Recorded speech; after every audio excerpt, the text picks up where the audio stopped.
All right, top of the fifth, almost ready to go here. Merchants still with a 1-0 lead here at Monte Vista High School in Danville. We'll close the book on Colin Nowacek. He goes 4 innings, gives up just 2 hits, 1 run, and 6 strikeouts. He'll give way to the big right-hander Edward Saeed. We saw Saeed last time that we were here, I believe, Ethan. Yeah, we did. This is his 8th appearance of the summer. He's thrown 10 1/3 innings, given up 9 hits, and pitched to a 1.74 ERA. Seems like every time the Crawdads bring a pitcher out of their bullpen, they've got sparkling numbers, and Saeed is no different. He was up and down in the game we saw him in back on July 18th, threw 2 innings and gave up 3 hits in a run, but also struck out 3 and showed off some of the really good stuff that he has. They're going to need him to hold down the fort. And Nowacek, who exits, I thought he looked really good on the bump, but just didn't get some offensive support, so not in line for a win. And in fact, it's the Crawdads that trail 1-0 here in the top of the 5th. First pitch is in there to Chase Dittmar for a strike. Speaking of the stuff of Saeed, he'll go primarily fastball slider. He'll mix in a curve occasionally. And after the first pitch, he calls out his catcher, Zach Justice, to the mound. Wants to talk something over with him.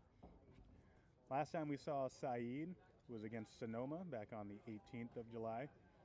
He went 2 innings, gave up 1 run on 3 hits, and struck out 3. That 1 run was the first run he had allowed on the season since June 8th against these Alameda Merchants. So here's the 0-1 from Saeed. That's a breaking ball that stays inside and hits Dittmar. Well-placed elbow pad for Chase as that breaking ball stays inside and just kind of plunks right off of it. So one of the easier hit-by pitches that you'll see, I think, in a leadoff runner for the Merchants. Yeah, and right after the mound visit with the catcher, the first one just trailing way inside on Dittmar, who's now reached twice today, a walk and a hit-by-pitch. He came around to score the lone run of this ballgame, and now another lead runner aboard for the Merchants. Lead runner for the leadoff hitter in Dom Nahar. His 3rd at bat, takes the first pitch this time, up and in. That one almost hit Nahar. So the count is 1-0. Nahar 0 for 2 so far. He grounded to second and flew out to left field. Right now he's got Dittmar over at first base. Not necessarily a stolen base threat. He bluffs, but doesn't go, and the second pitch to Nahar is up high. Good start for the Merchants this inning. You'd like to see them add on with this opportunity. We've spoken multiple times about the struggles of this offense since they returned from Canada. They got an early run and looking to take advantage of a leadoff walk here. 2-0 was fouled back and out of play. Sky-high pop-up out of play from Nahar. You mentioned those pre- and post-Canada splits. The one that really stands out to me, first of all, is the batting average, which has gone from 256 pre-Canada to 201 post-Canada. And at least you hope, okay, well, is the team making up for it with walks and hit-by pitches? That is not the case. They're walking 2.5 less times per game, down from 6.1 to 3.6 walks per game. And as a result, the offense has just looked asleep at times through this July portion of the season. That walks total is what stuck out to me, Ethan, when I saw those splits. That was the strength of this offense at the beginning, especially with Ryland up top. 2-1 is outside to bring the count to 3-1. At that time, you would say, you know, we know they're going to get on base. We're just waiting for the hits to come. Well, the on base has sort of gone away, and we're still waiting for those hits. So now it's 3-1 to Nahar, and that one's way inside. So a hit by pitch and now a walk to give the Merchants first and second for Jace Jeremiah. Yeah, right. As we were talking about the walk struggles, the Merchants walk for the 3rd time this game and now have runners on first and second with no outs. And Saeed has struggled with placement so far in his 2 batters that he's faced, and that is the advantage of the at-bats like we saw last inning, even if it results in a flyout. But a 9-pitch at-bat we saw last inning, I believe it was Jerry Nix against Nowacek, that pushed the pitch count all the way up. And he was over 80 pitches, and as a result, had to bring in a new pitcher into the game, maybe earlier than you would have liked to. And so far, the new pitcher, Saeed, has struggled. He's been good so far this summer, but the first pitch to Jeremiah is outside for ball 1. Saeed has walked 6 batters this summer. Now 7 with Nahar. This one is smacked past the second baseman and into right field. Here comes Dittmar around third. He's going to score. Nahar will go safely to third. Another RBI single for Jace Jeremiah to put Alameda up ahead 2-0. Yeah, Jace Jeremiah trying to make up for lost time. He was hitting top 10 in the CCL and RBI all season long, but then missed a week with that injury. And since he's coming back, the bat's been slow to get hot, but I think this is the day we can officially announce Jace Jeremiah has rounded back into form. 2 RBI singles already in this game. And now the Merchants, with runners on the corners, still no outs and a 2-run lead now, a chance to really create an early deficit for the Crawdads on this scoreboard. And it's been a while since we've seen them have one of those innings when they just kind of really put it all together and pour it on. It might have been since the last time that we were here when they had that 5-run 7th inning. Out of nowhere, they ended up winning that game 5-1 here against Walnut Creek. But we know they've got the talent in this lineup. Coach Fairfield will tell you. We're just waiting for a lot of guys to start hitting to their potential. Out of sub 200, and that's just not the ability of so many of these players in this lineup, and it certainly helps to get Jeremiah back into the 2 spot. It looks like he's back to doing what he was doing at the start of this summer, excuse me. Absolutely. With a guy like Jeremiah, when he was in his slump, just with the team-wide slump that was going on, they just don't have the depth of hitters of some of the other teams in the CCL. So when a guy like Jeremiah or Turner was slumping during the season, you notice it way more. And when he's back on, it just really extends the Merchants lineup. And credit a guy like Chase Dittmar, who's reached base twice, setting the table, and now he's responsible for both of the 2 runs in this game. He's come around to score twice. And when guys like that are just able to find a way on base, it's huge. Huge jump from Jeremiah off first, and they won't even throw down to second base. There was a long conference on the mound while me and Ethan were talking there, and Jeremiah, he might have been able to go to third on that. He had such a big jump off of first base. So second and third now for Alameda. Jeremiah at second, Nahar at third, and Tackless at the plate. He took the first pitch out of the zone for a ball, and now the 1-0 is pulled inside. Now it's 2-0. We saw the catcher Justice go out to the mound, and then Saeed, that is, hit Dittmar, and immediately after a long conference, we see Jeremiah steal second. Now the 2-0 to Tackless, and that stays outside. Now it's 3-0. Saeed, despite the lengthy intermission and a chance to talk things over with his infield and coaching staff, just hasn't been any better about finding the strike zone. Down 3-0 now to Tackless. Here's the 3-0 pitch. Just lays a fastball right down the middle, 3-1. This is the part of the lineup, 3-4-5. Tackless, Amosa, O'Sullivan. All guys a little bit greener to the lineup that you are trying to attack. This is where you can butter your bread and try and get out of this inning if you're Saeed. The infield is in for Walnut Creek, and it's grounded to second base. Calvillo will take it there and flip over to first. So give the RBI to Aiden Tackless. First out of the inning for Saeed, but the Merchants will take a 3-0 lead.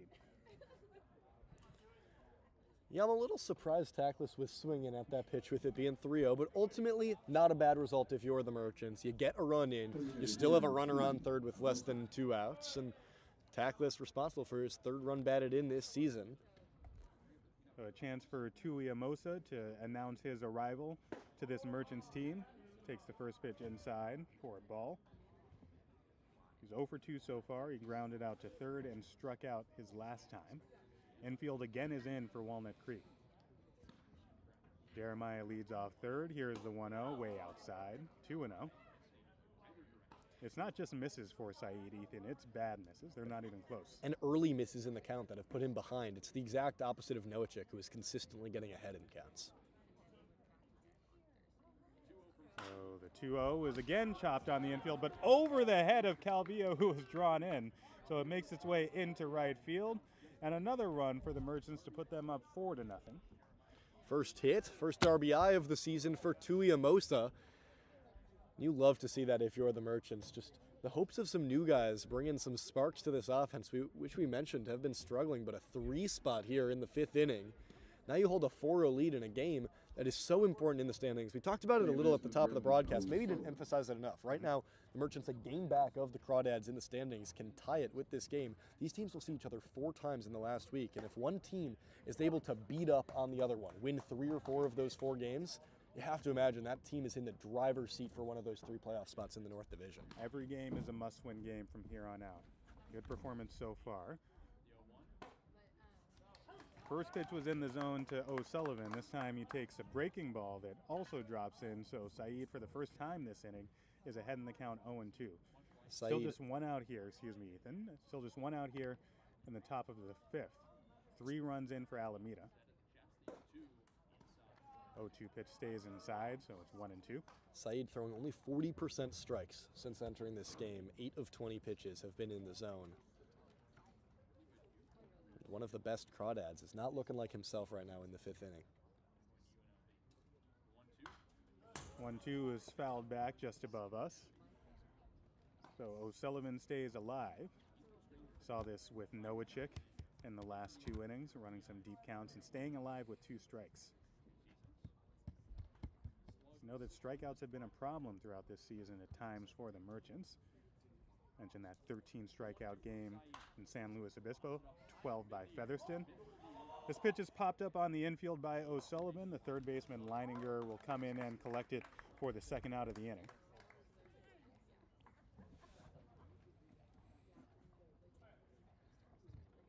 So 2 outs now in the top of the 5th.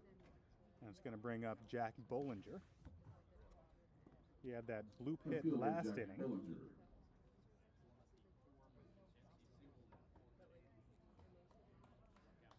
was ultimately stranded over at third base with 2 outs.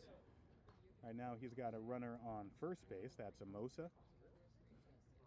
Saeed checks him over there at first base, but he's back safely. Now here's the first pitch to Bollinger. It's grounded to second. Bobbled there by Calvillo. He picks up and throws, but not in time. I was just getting ready to say another routine play for Calvillo over at second base. Didn't look like a funky hop, but he just bobbled it, and the speed of Bollinger meant that he had no chance. Yeah, Calvillo kicking himself after that one. It's a play you have to make to potentially be able to get out of the inning. That'll be ruled as an error, unsurprisingly. And Bollinger will reach first in this inning, just continues to go on and on for Saeed, who that time did a good job and was ready to head back into the dugout, but have to stick out there for another batter. Unfortunately for him, it's no longer going on. Just a nightmare inning for Edward Saeed. Gets 2 outs, gives up 3 runs. He'll give way to a new pitcher. We'll tell you all about him when we come back. So still 2 outs here in the top of the 5th. The Merchants have opened up a 4-0 lead. As we mentioned, a new pitcher to tell you about. It's going to be the right-hander Brady Wilson, making his 7th appearance of the summer for the Crawdads and trying to get them out of this inning. It's been a disaster of an inning for Edward Saeed. It went hit by pitch, walk, RBI single, RBI ground out, RBI single, pop out, and then the error from Calvillo. So now it's Wilson's turn.